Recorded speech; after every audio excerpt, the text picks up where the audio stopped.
Hey, what's going on, guys? This is Tristan from the Alliance, right here at the review corner for the first ever episode. And today I'm going to be reviewing WCW's Great American Bash 1989. Of course, reviewing past shows. They could be from any promotion, right here every Wednesday. A lot of other great content, so please subscribe to see the rest of the group members as well as myself. So thank you very much for that. Let's get on with the show.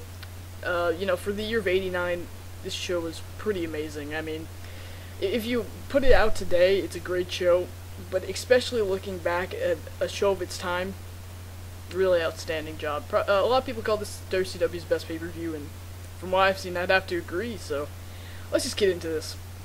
The opener was the King of the Hill 2-ring battle royal.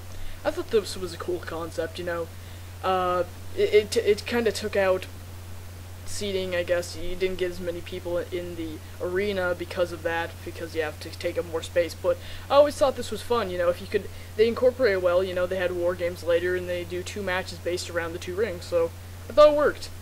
I thought this was very fun. It didn't get too clunky, as these matches can be, because, the battle royals are tough enough, and then when you got 2 rings, it just gets out of control, but they handled this pretty well. It was structured nicely, and very enjoyable.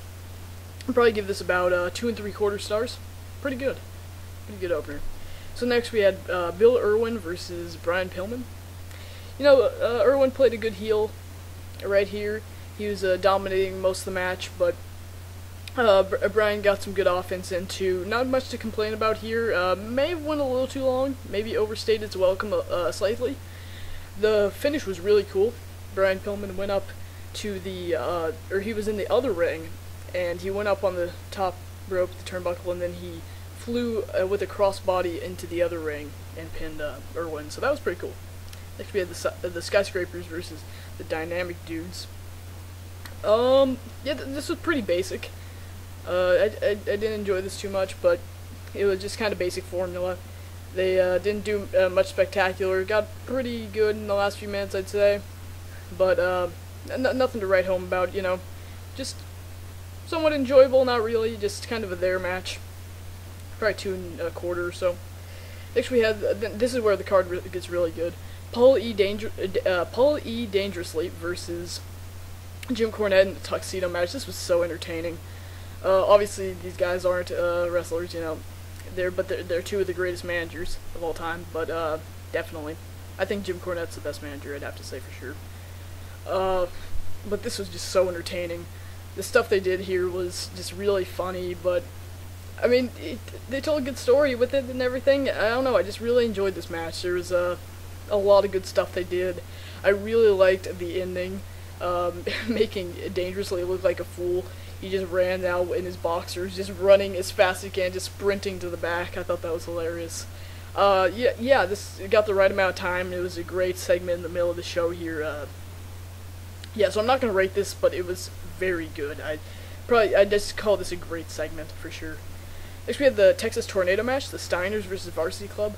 This only went like 4.5 minutes or so, but they did a lot of good stuff. They packed in some nice action. Not too much use of weapons, but it definitely wasn't overused there.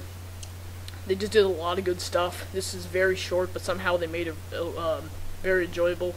Good match. Just paced very well. I'm kind of fogging on some of this stuff. I just watched this show a couple nights ago, so there's that. Next we have the NWA TV Championship match. It was Sting versus the Great Muta. Did I say Muta? Muta. Obviously Muta's one of the greats. He's very athletic, and Sting also. It was good seeing these guys go at it. They've had some good matches. Some good high-flying spots, some nice dives. Muta's style is just one of the greatest, I'd have to say. Very diverse, and I just always liked his matches because of that. And there's some nice counters in this match. Just very good match. Some people call this match great, but I wouldn't say so.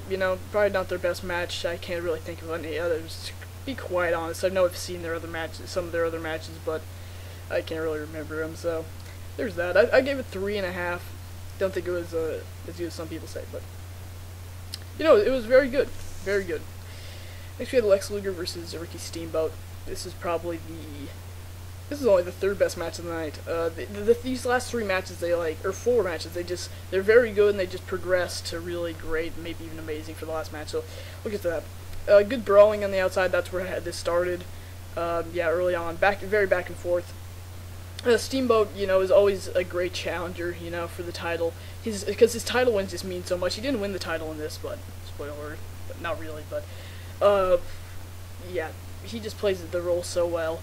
And the finish came here where there was a disqualification. I believe Luger brought in a chair to the ring and tried to use on Steamboat, and then Steamboat used the chair on him. Still chasing the title, so that set up a rematch in the future. I thought this was very good. It got its job done. Almost a great match, I'd have to say. Yeah, the DQ finish was fine. Very, very good. Right amount of offense from both. Not much to complain about here either. Very, very good. 3 3/4. Next we have the WarGames match between, let's see, who is in this? The Road Warriors, Midnight Express, Steve Williams. Those are the one team. And then Fabulous Freebirds, and Samoan SWAT team. Yeah, I think that was it. So yeah, they always use the cage pretty well. I mean, WarGames, I've never seen a bad one, to be honest. They just follow the same concept, you know, just kind of some good brawling at the beginning, use of the cage and everything, just kind of lots of punches, not a lot of big moves.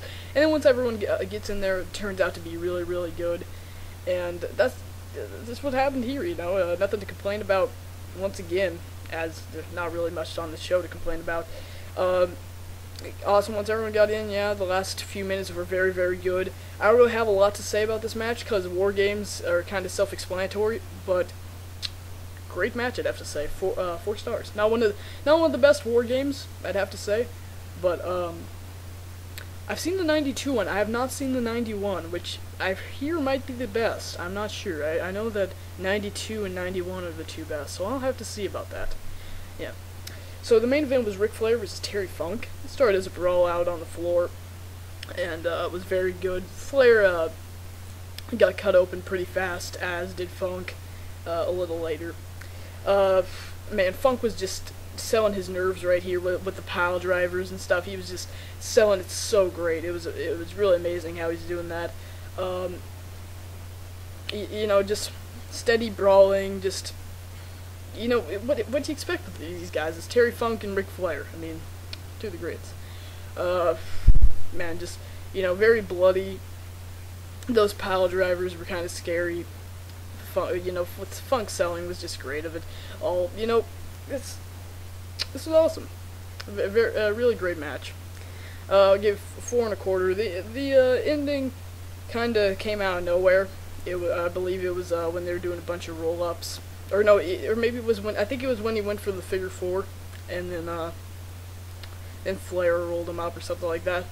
It was something along those lines, but still a great match, great match.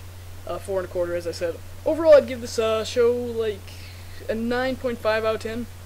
Yeah, just an excellent show. I definitely recommend you check it out.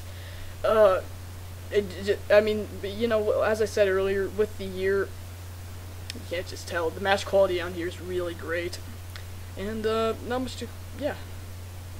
So there will be better reviews in the future. Sorry, I'm not on these old school pay-per-views. I'm kind of shaky, you know, just on reviewing these, but expect some review of 3 Mendes either next week. It depends on when I get in the mail. Next week or the week after that. We'll see. And then eventually down the line we'll get all 3 Night King of Trios, and I'll review another random old show probably. So that's it for me, guys. That's what to expect. Subscribe to the channel here at the Anti-Click, the Alliance. That's all for me at the Review Corner. Peace.